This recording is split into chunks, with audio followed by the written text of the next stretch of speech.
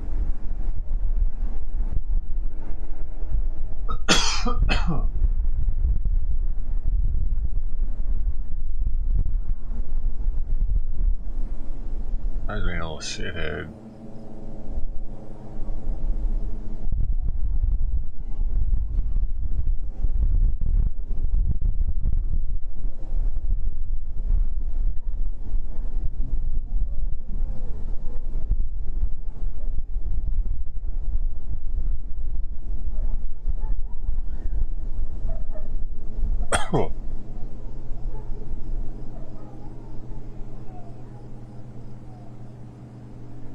Some people need more meat in their mouths. Do you need more meat in your mouth? Well, what are you waiting for? What are you waiting for? Get the meat in your mouth. You gotta get the meat in your mouth, man. I don't know how to get it through to them, dude.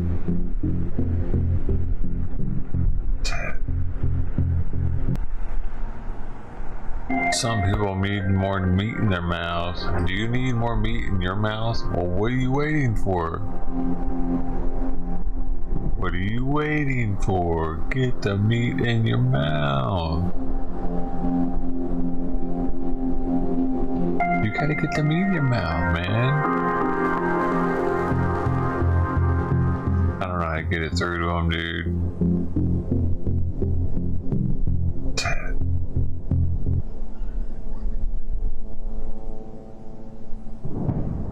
I try to do what I can to get it through to them on a daily.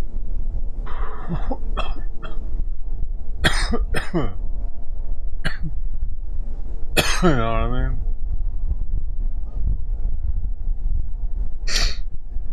Gotta get that meeting.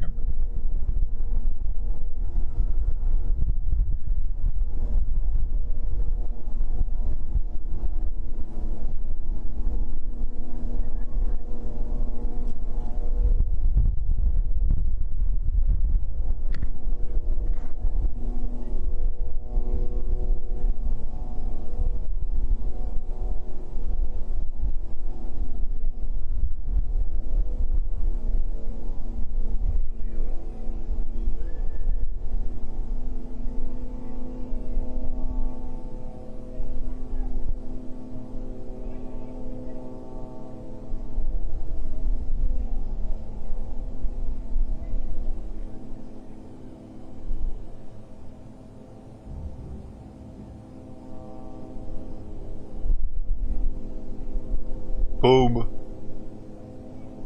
Hey dude, look. This is this. I'm wearing the same shirt on this day. I'm gay, man. It's hard when you're not actually gay. It's hard to remember the right thing to say. Subconsciously, I want to say have sex with women, not sex with men. All right. Here we go. I don't know what this is, dude. Man, I am not gay.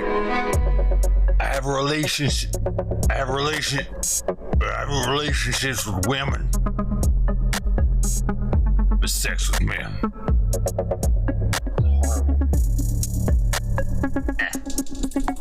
Well, I got news for you. That means you're gay. Man, good memories, man. Toodles McGee did that one. Shout out to Toodles McGee, man. I'm sorry, it's always so much fucking. I'm just like a watch, dude, before I start passing out and shit. Holy fucking shit, dude.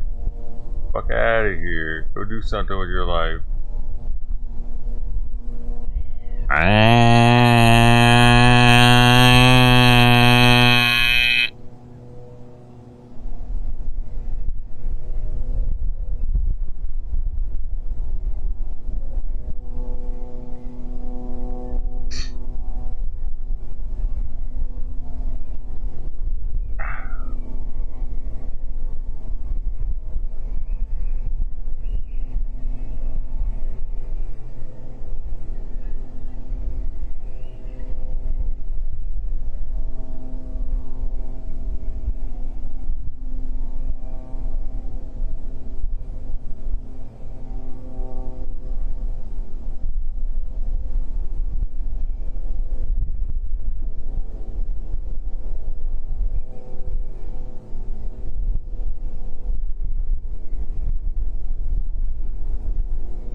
Yo, remember this, dude?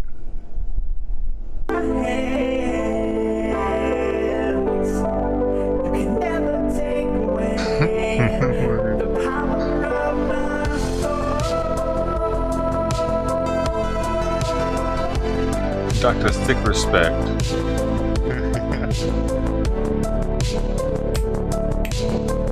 Actually good.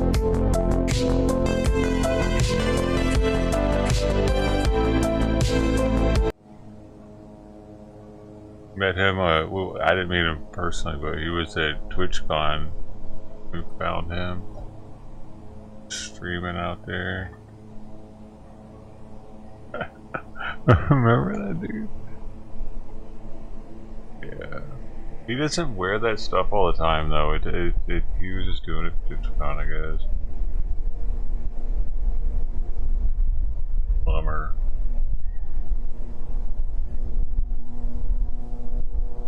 That was a spicy chili OG. That was a good one. A really good one right there, I tell you what, man.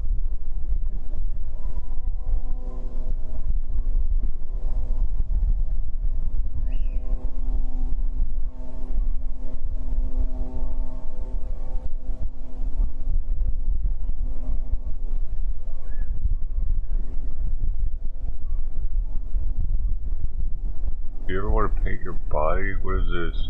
I don't remember what half of these are. That's why I'm like looking at them, because the hell happened back in the day. Do you ever want to paint your body?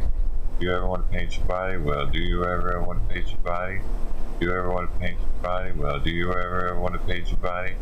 Do you ever want to paint your body? Well, do you ever want to paint your body? Do you ever want to paint your body?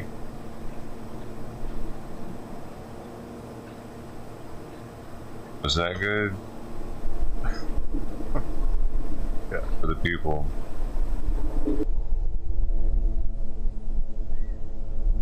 I actually clipped that one. I was like, that's a masterpiece. And also, I'm keeping that.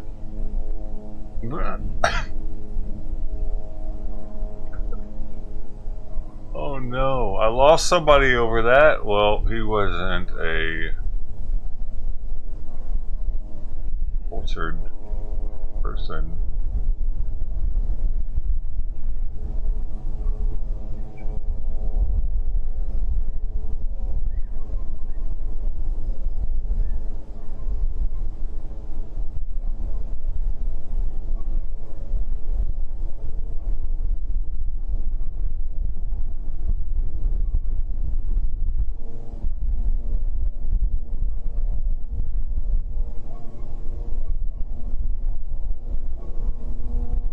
Hey, this guy's in Israel right now, y'all. There's like 5 different ways to make mac and cheese.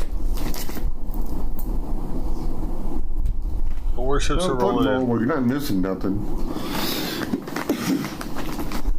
My team. What the fuck just happened?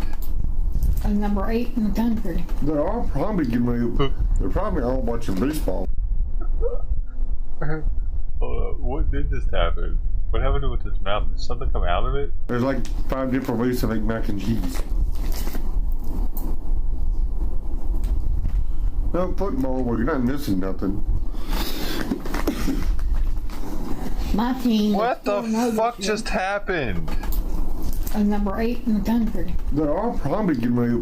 They're probably all watching baseball. Oh man, I miss them. Who else misses them? God, they used to be cool to watch. I never knew what was gonna happen. They're always in the hospital. It made me happy that I wasn't in the hospital.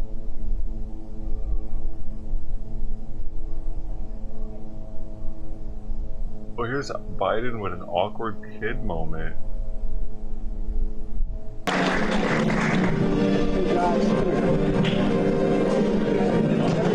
I see Tilly. Oh, yeah, might tell the kids under 15. Okay, this just got weird. Come on, you guys get it. Oh, y'all look over here. Come on, honey. I got a daughter who's 2 teams all states. Come on. No. Exceeding the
scream.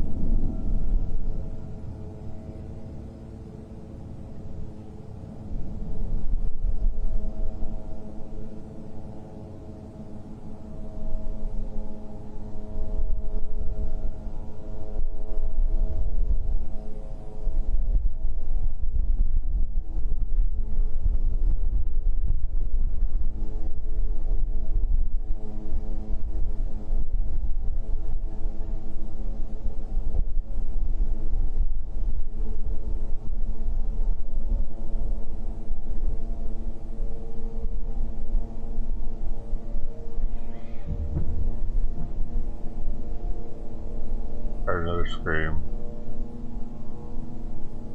Who's here for the screams? They're kind of weird.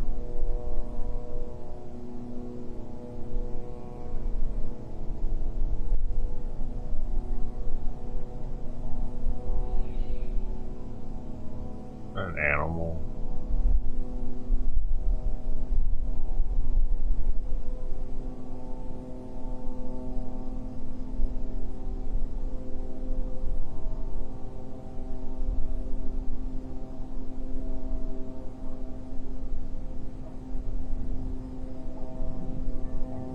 Boom. Hopefully you see we're done taking pictures, because that shit was annoying. This guy sent the better audio.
ده علي جد الله نازل ده علي جد الله ده علي جد الله نازل مالها؟ نزلوها ضربوها دار علي؟ هو امبارح نزلها في الشارع شو كان انت ايش رايك؟ لا انا انا عارف انا قارئ قصر لا مش ليش ما تشتري 350 خلاص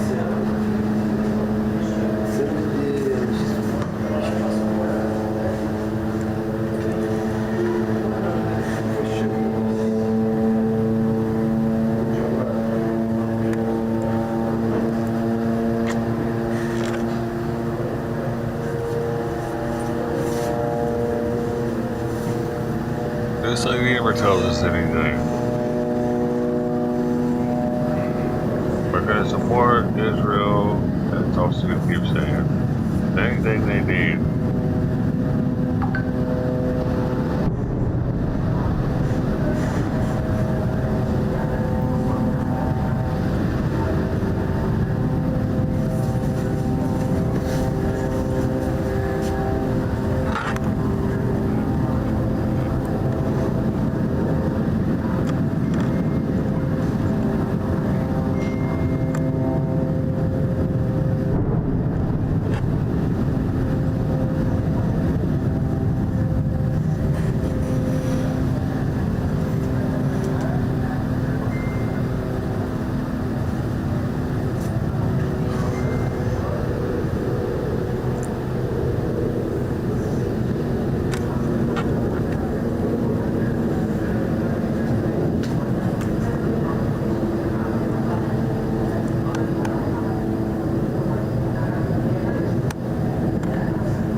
Remember the wild glizzy guy?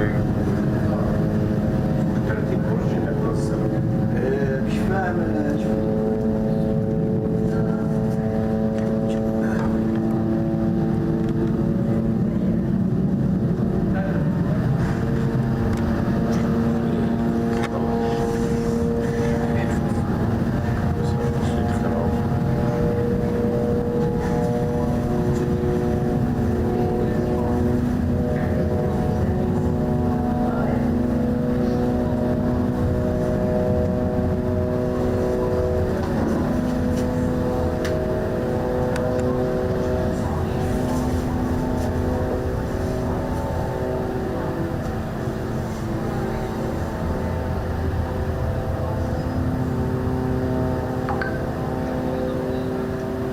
Especially that are in her backyard. So, I mean, there's that. Have a America, I'm only one. I'm not doing that shit. Fuck. This song sucks. Am I the only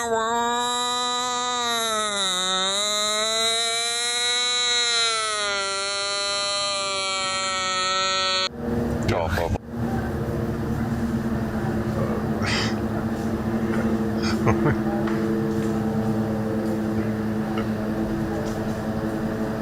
Doodles clip that, man.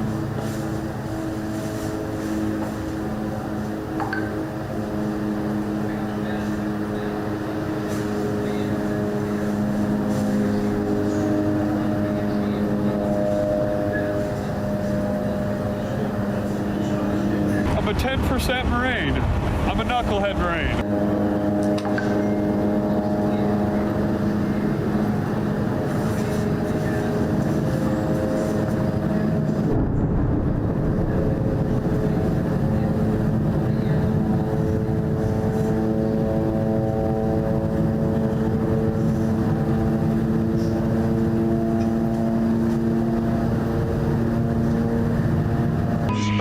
down upon thee with great vengeance and furious anger.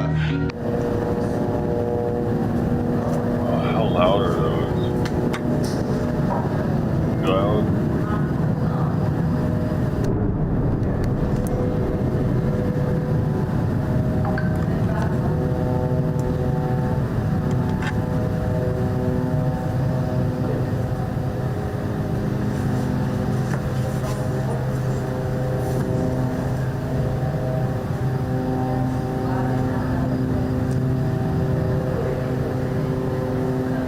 Alexa Glue, you did it. You're press fish now. Where's fish? Where's fish?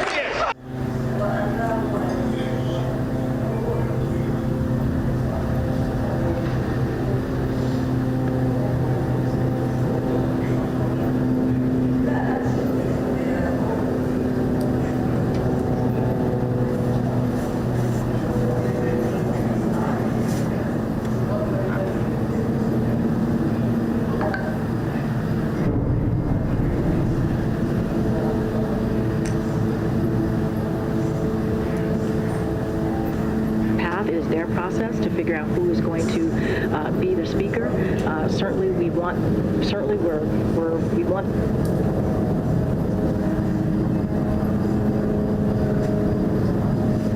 How about the House, man? They still haven't figured that out. Secretary of State going to Israel? Why? Why would we do that? What would that do? What do they need to see there? Who is the Secretary of State? Lincoln?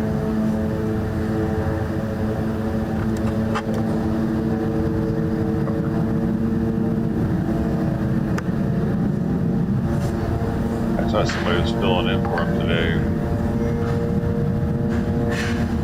I noticed somebody was filling in for him at the State Department meeting.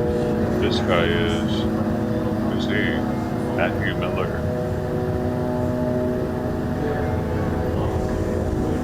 He's the guy today.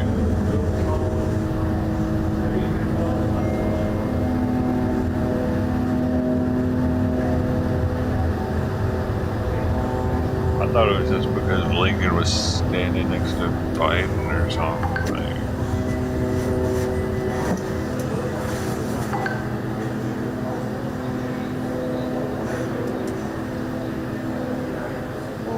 I guess not. He was on the plane to go to Israel. But why risk that for America? Why put someone else? Why put somebody else there unless we want to go to war? Contest it.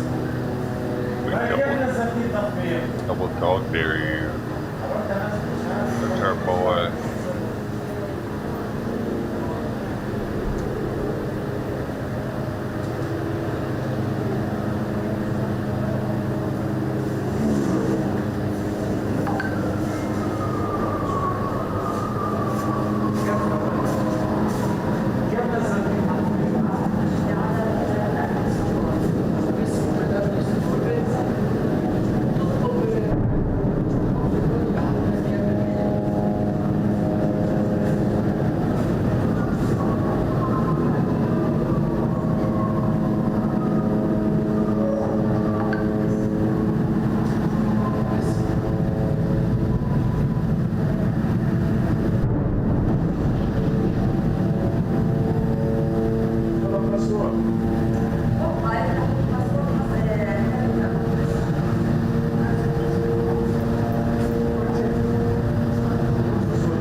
These guys are popular.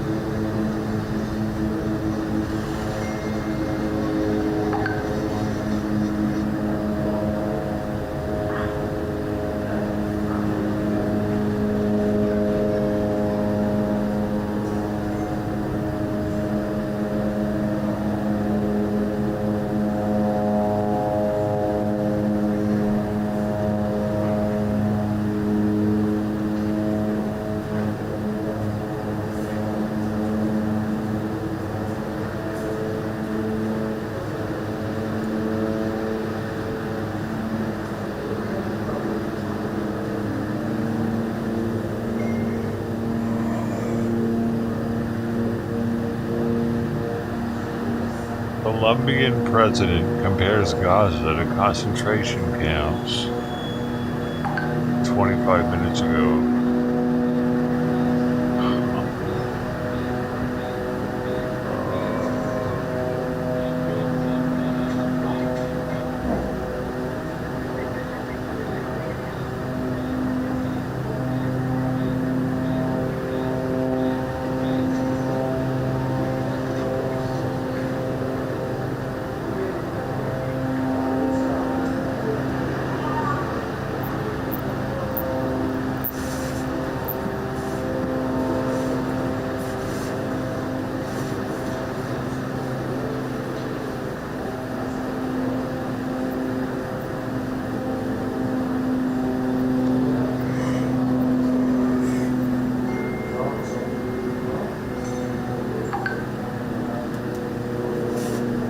Colombia is standing with Gaza, man.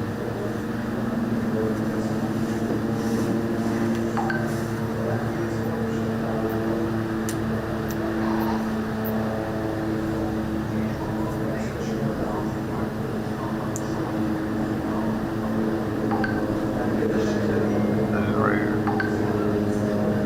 The words are there, dude. It's like a concentration camp, he says.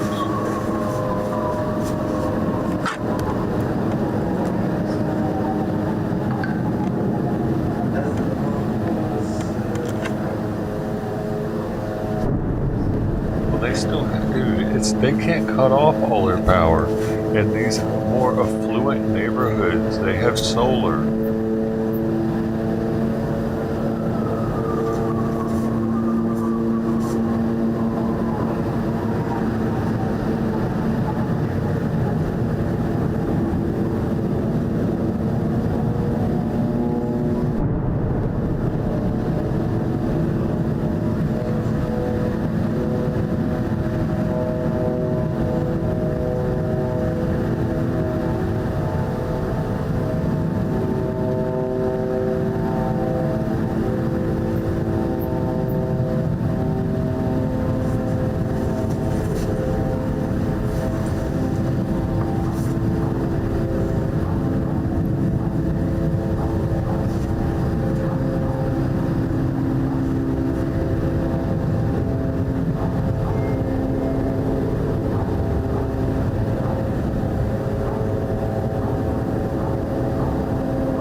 me a star on the boulevard. It's Californication.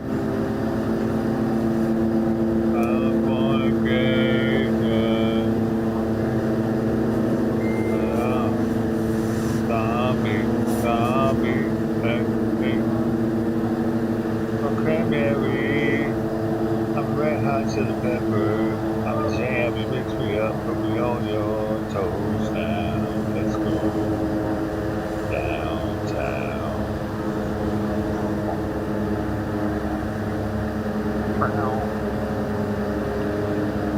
Excellent. Try to say.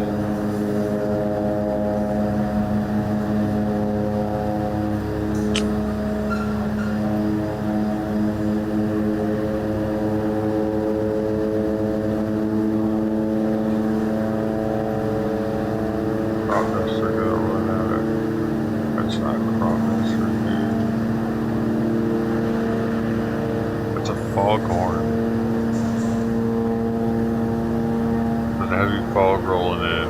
They're trying to warn everybody that they're in the water. It rotates. That's why it sounds like a Doppler effect.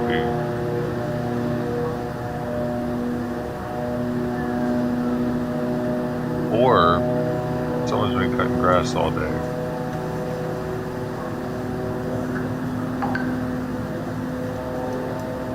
Or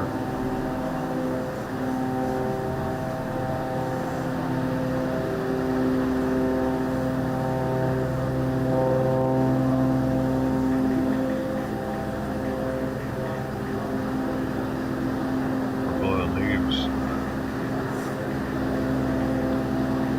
all the rubble, and clean it up.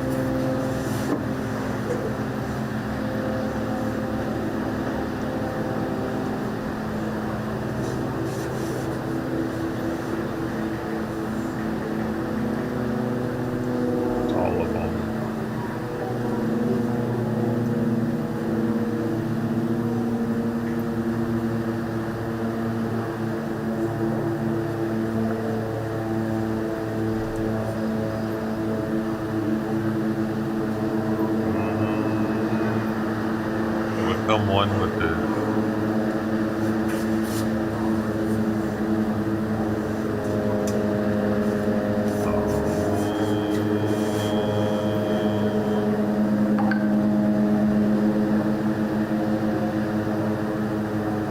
way before we tap into it and look down and see what it sees.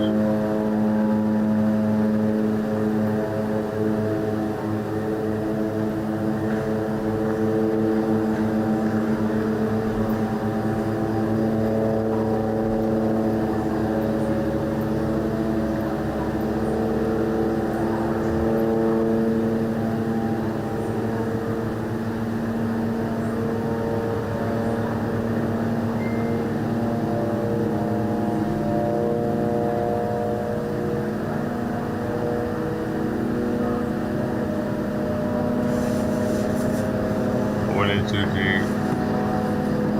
I was one with a drone, man. I think everybody's saying.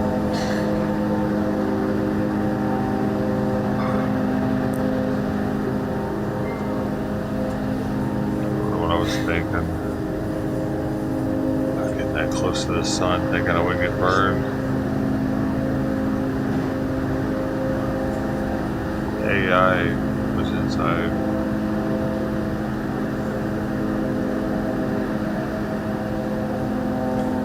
A liquid metal substance surrounded me.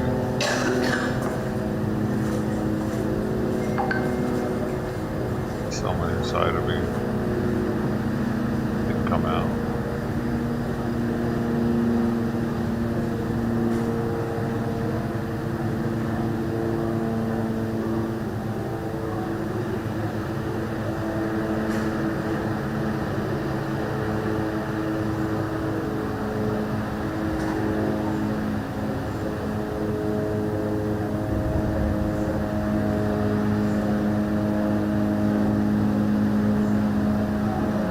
Got our little secret, huh?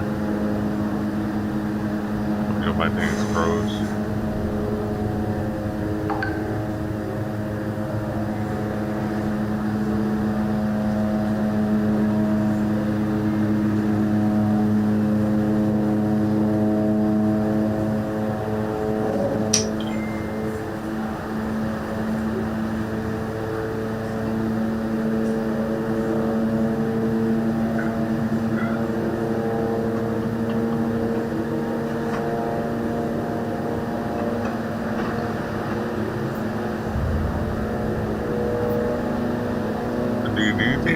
Trejo was like acting when he was in prison. Like, and his prison mate was like, Danny, dude, you're pretty good at that. You know? It's like, Orale vato?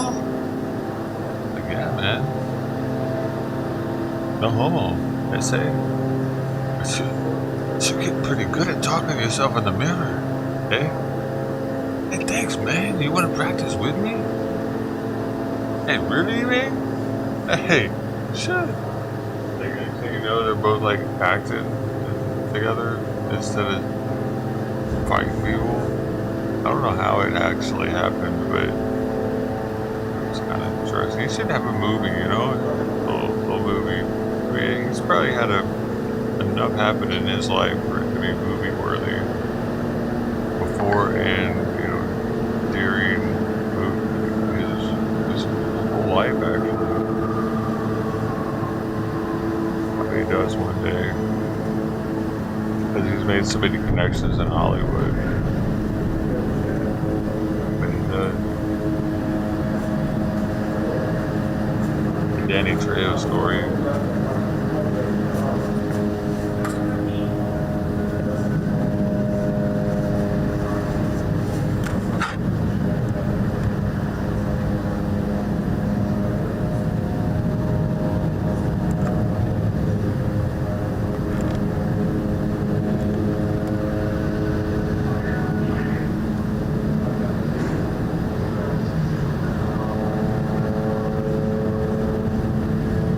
The Final Cut? What's that?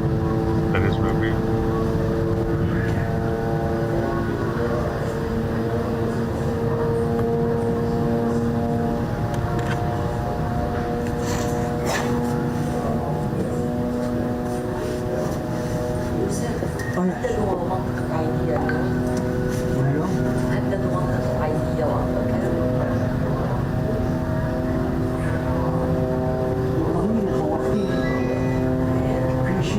There are areas that are more fluid than others, for sure. There's the ones that have solar, the ones that have like sailboats out there chilling, fishing boats, balconies, nice views of the beach.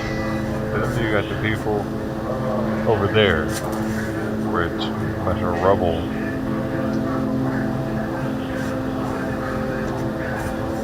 Right?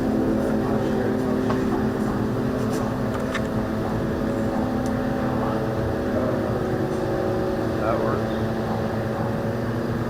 Am I using the wording correctly?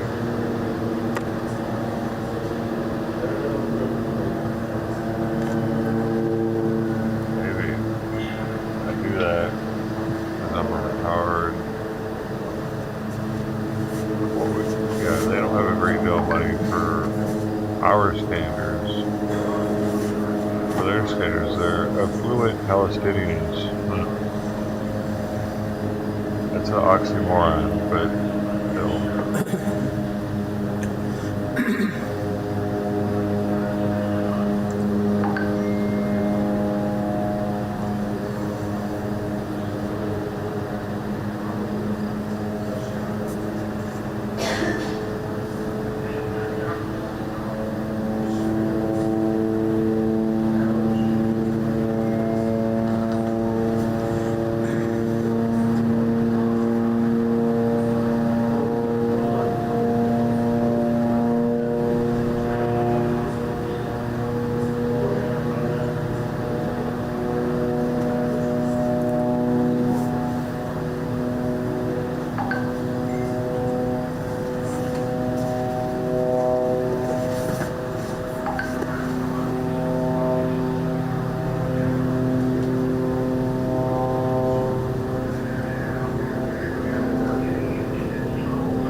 Lonnie, chickadee, chickadee, chickadee.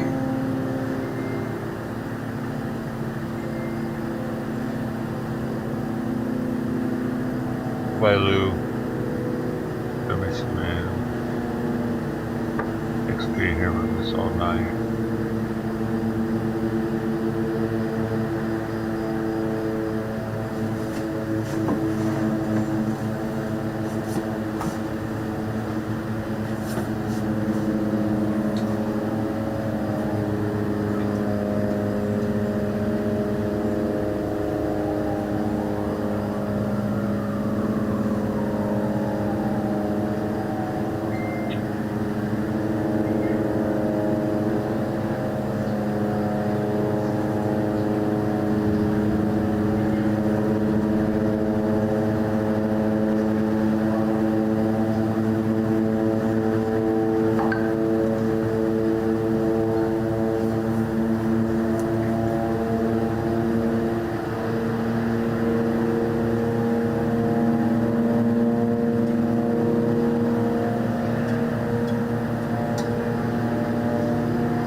Penis after penis after penis. I literally just had to delete an entire stream. The first one before it. That was my second time ever on Omegle.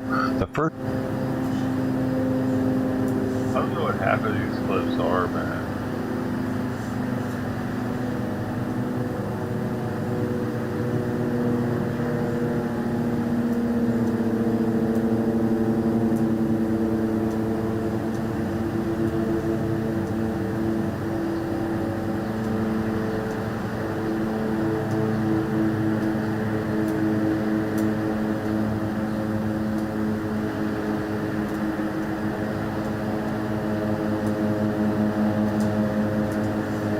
Penis after penis.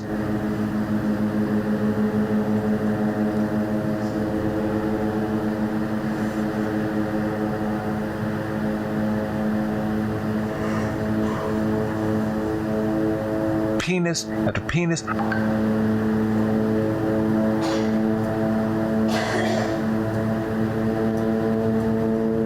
After penis. After penis. After penis.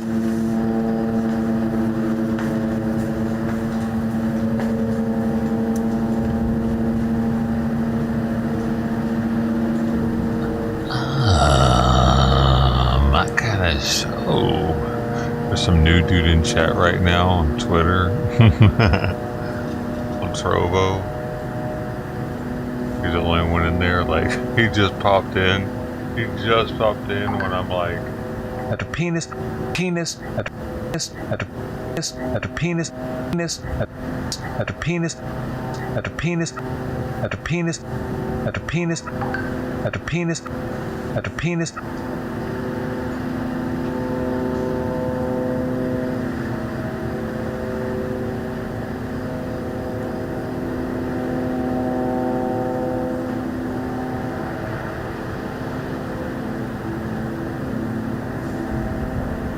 I'm gonna see if I can find it. Are you out there, buddy?